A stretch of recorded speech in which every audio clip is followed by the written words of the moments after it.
November 19, 1940. 2,347 hours somewhere over Oxfordshire, England.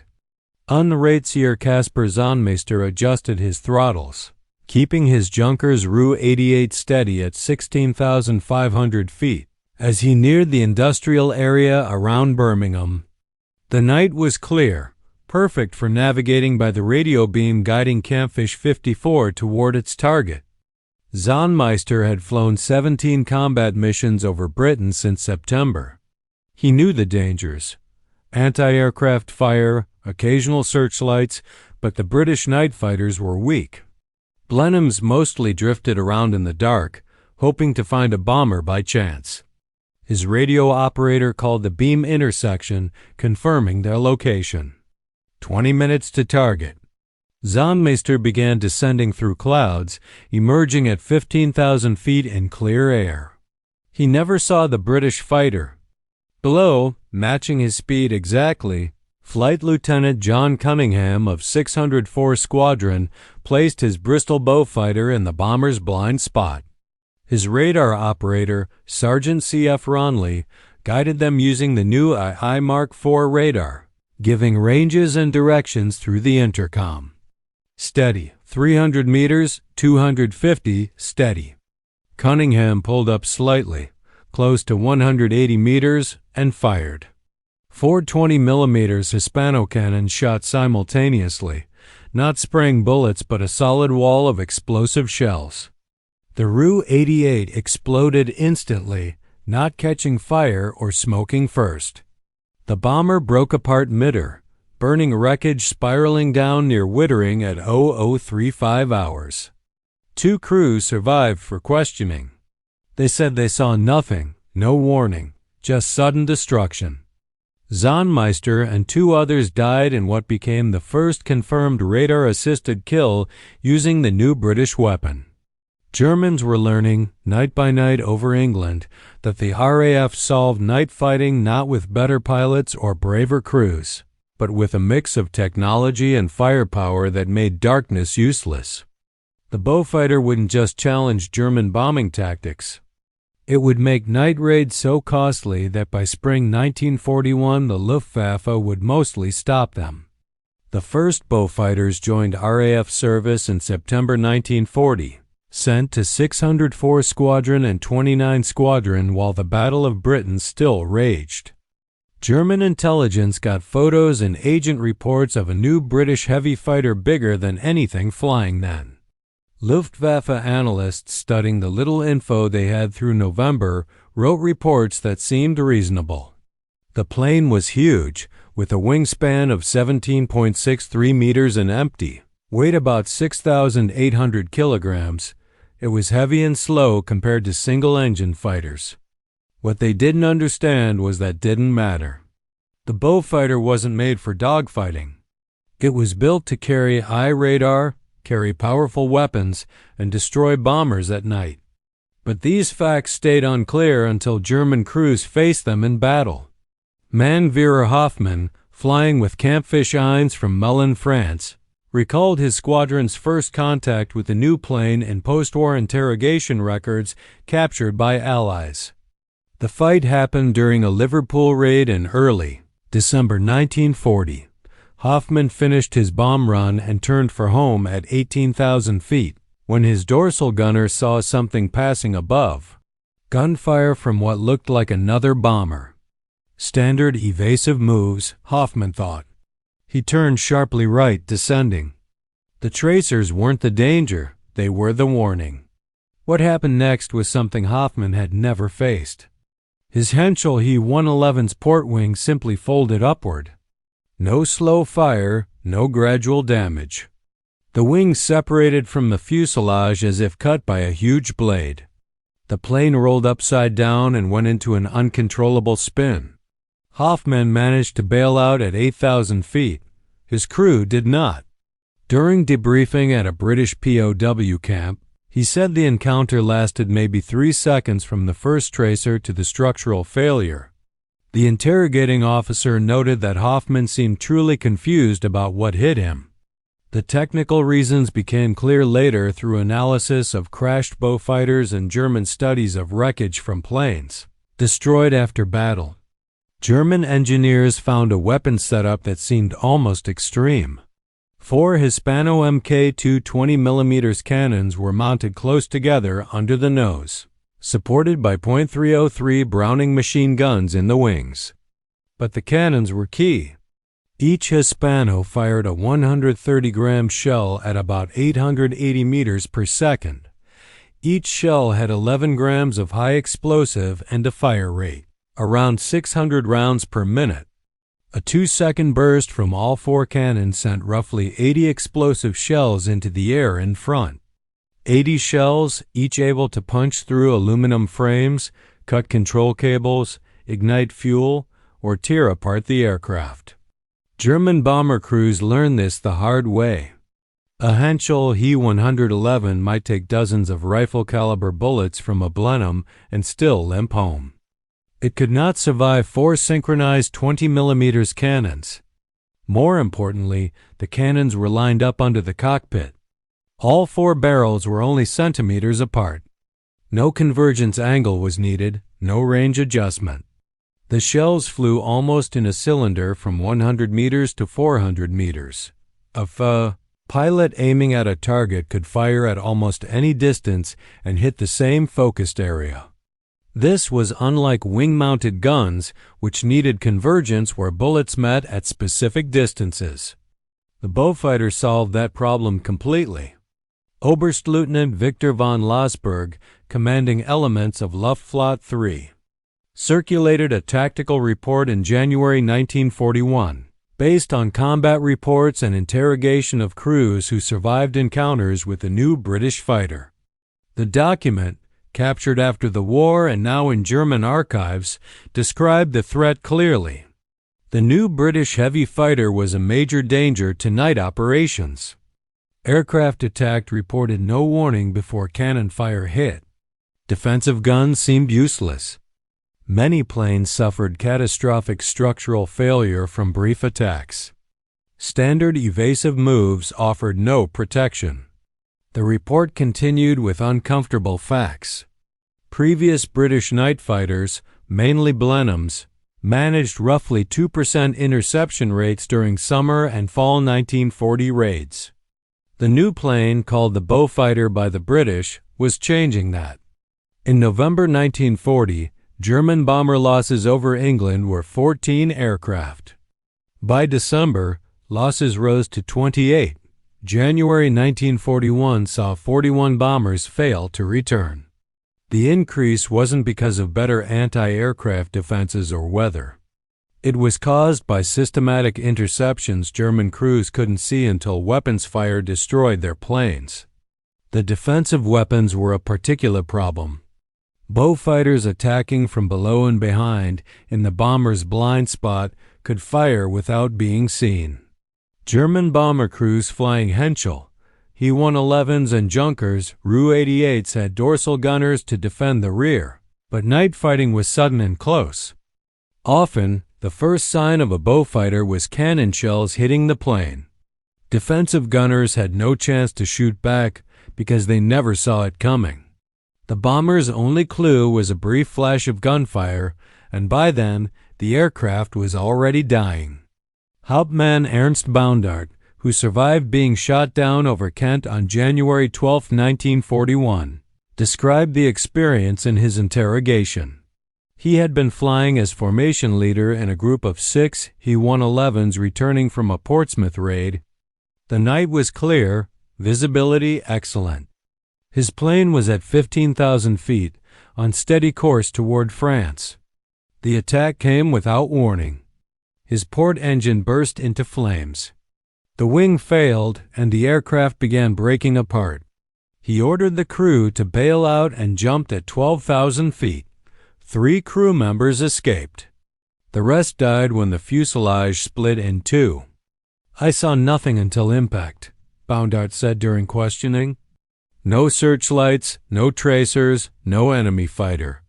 The plane just fell apart. Whatever hit us had enormous power. This wasn't machine gun fire. It was far more deadly. The British interrogator noted that Boundart repeatedly used the word disintegration to describe the destruction. Not fire, not damage, but total structural collapse in seconds. What made the Beaufighter so deadly wasn't just its guns, but the radar guiding it. The AIMK-4 radar system, though limited and temperamental by 1940 standards, changed night interception. Ground controllers using chain-home radar could guide Beaufighters to general areas of bombers. Once within 6 to 8 kilometers, the plane's airborne radar took over. The radar operator behind the pilot watched a cathode ray tube with target blips and guided the pilot via intercom using instruments alone. At about 300 meters, the pilot usually saw the target as a dark shape against the sky or lit by moonlight. He moved into position, aimed, and fired a burst lasting about 2 seconds. The result became horrifyingly predictable. The bomber didn't lose control slowly or catch fire gradually. It came apart. Between November 1940 and May 1941, Beaufighter squadrons claimed over 100 confirmed bomber kills. Each was an interception that older night fighters would have missed. German bomber losses over Britain rose steadily in early 1941. Crews reported encounters with twin-engine night fighters of extreme lethality. The psychological effect spread through Luftwaffe units flying in darkness, knowing an invisible predator could be behind them, and their first warning would be explosive shells tearing through their aircraft. Morale dropped sharply. Some crews asked to move to daylight missions where threats could at least be seen. German intelligence, in February 1941, studied captured fragments and reconnaissance photos to build a profile of the Beaufighter. The study measured physical size carefully, but was completely wrong about its operational impact. The report noted the 17.63 meters wingspan, the 12.7 meters fuselage length, and an estimated combat weight of 9,500 kilograms. Analysts concluded that a plane this heavy with so much drag could not be agile in combat. The flaw in their thinking was assuming agility mattered for the Beaufighter's mission. German reports focused on turning radius, roll rate, and acceleration things that mattered in daylight. Dogfights between single-engine fighters. Nobody seemed to consider that a plane hunting bombers at night had completely different needs. A Beaufighter didn't need to outrun a He-111. It needed to carry radar, mount powerful cannons, hold steady while firing, and survive long enough to escape. In all those tasks, it excelled. The wrong assessment spread through bomber units and tactical briefings. Crews were told that if a Beaufighter intercepted them, they should make tight turns because the heavy British fighters supposedly couldn't follow. Several Junkers WWII crews tried exactly that during raids in February and March 1941. The advice proved deadly. The Beaufighter might not follow through violent banking turns, but it didn't need to. The pilot just waited for the bomber to finish the turn and stabilize, then fired at its predictable path. The extra seconds the bomber spent turning did nothing except make it an easier target when straightening out. What German intelligence completely missed was that the Beaufighter's size gave it capabilities smaller fighters couldn't match. The large fuselage held the AIMK-4 radar, a bulky system weighing about 90 kilograms that required a dedicated operator. Smaller fighters could not carry it. The strong wings, taken from the Bristol Beaufort torpedo bomber, gave extra structural strength beyond normal fighter needs.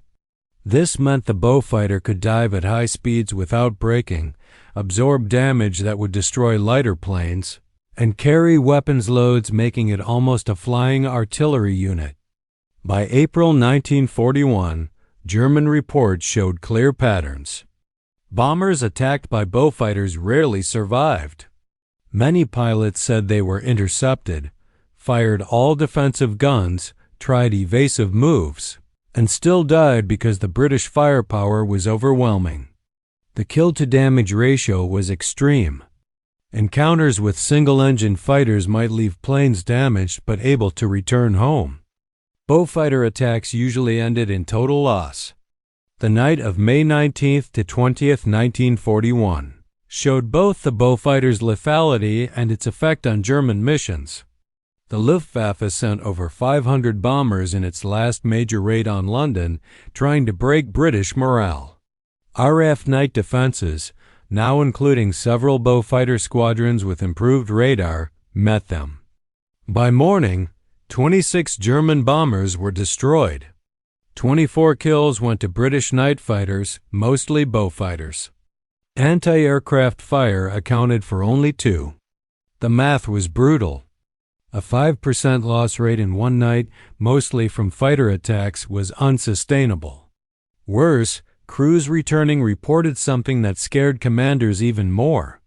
They described systematic interception, Beaufighters appearing as if they knew exactly where bombers would be, attacking with impossible precision in darkness. The reality was that British ground control radar could now guide fighters onto bomber streams.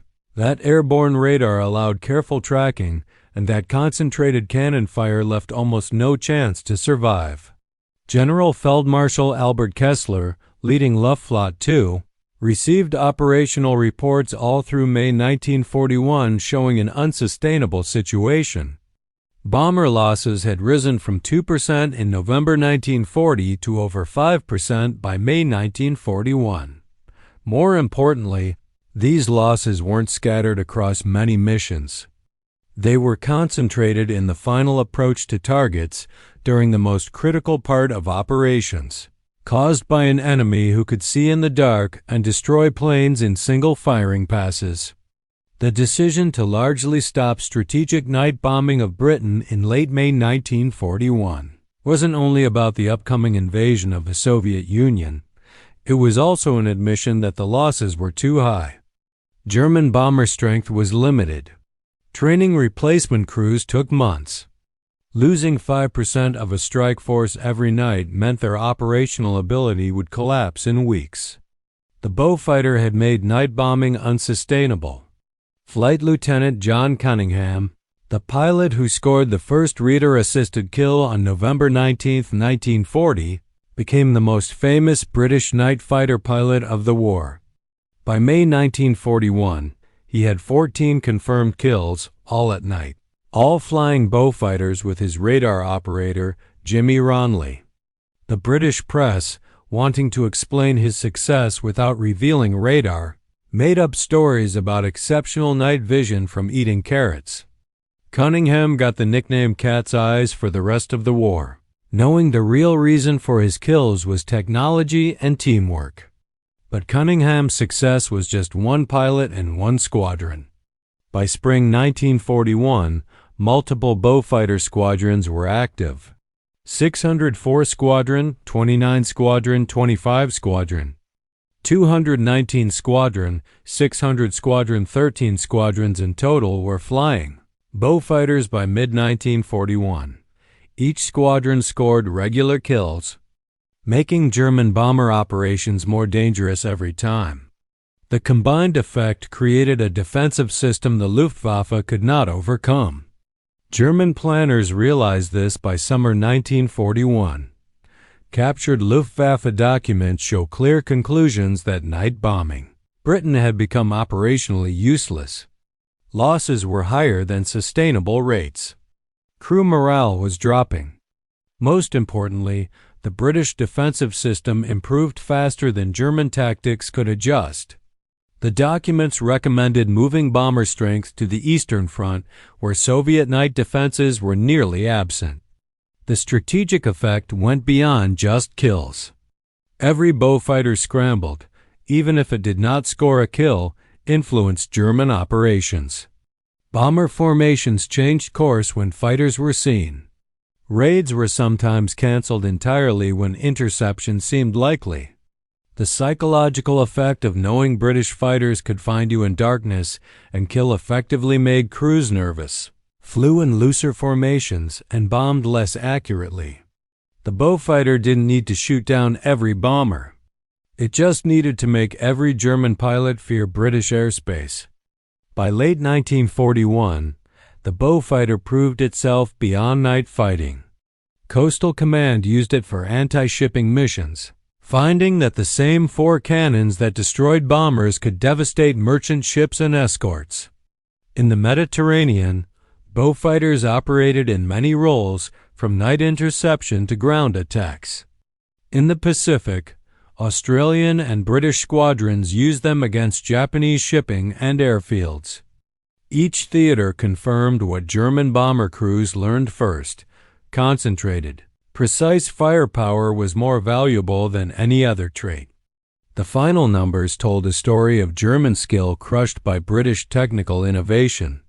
Beaufighter squadrons flew from September 1940 through August 1945. Total production reached about 5,900 planes across all versions.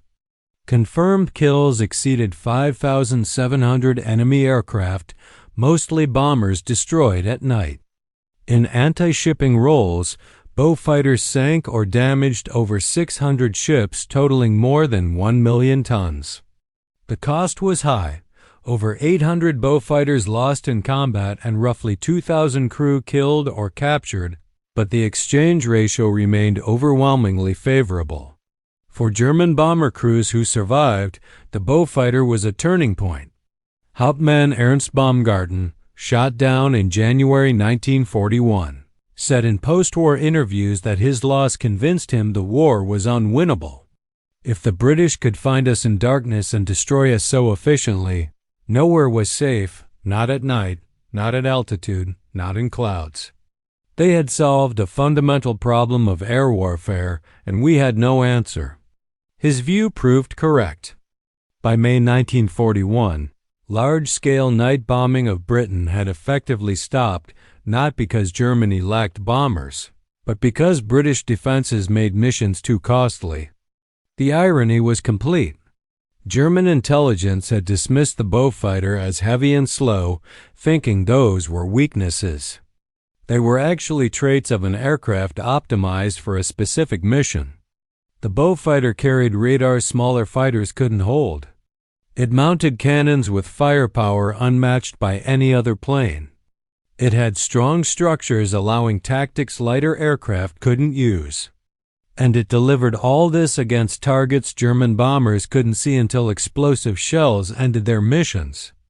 Unteroffizier Kaspar Sondermeister, the WWII pilot killed on November 19, 1940, was the first documented victim of radar-assisted interception. His death marked the start of a technological revolution in air warfare. Night fighting would no longer rely on luck or eyesight. It became systematic, methodical, and deadly. The Beaufighter showed a plane didn't need to be fast or agile to dominate. It just needed to excel at what mattered: finding targets in darkness and destroying them with overwhelming force. John Cunningham survived the war, later working as a test pilot for de Havilland, eventually flying the Comet, the world's first jet airliner. He died in 2002, never caring much for the cat's eyes nickname, but understanding its wartime need. Jimmy Ronley, his radar operator, wrote a memoir, Night Fighter, describing their partnership and methods. The book became the definitive account of radar-equipped night fighting, showing both the technology and teamwork needed to hunt German bombers in British skies. Perhaps the clearest proof came from post-war interviews with surviving Luftwaffe pilots. Hermann Graf, a German ace with over 200 victories, said in 1948 that the Beaufighter was one of the most feared Allied planes from a bomber crew's perspective because its attacks were brief and decisive. Pilots might survive multiple passes by normal fighters, he noted, but Beaufighter attacks allowed no chance. The plane appeared, fired, and you were dying within seconds. The Germans had called it heavy and slow as if these were weaknesses. They were simply traits of a plane built for a special mission, carrying radar, cannons, and fuel that smaller fighters couldn't, then using it to destroy targets in single, overwhelming attacks. The Beaufighter didn't need to dogfight. It needed to kill efficiently, and it did, terrifyingly so.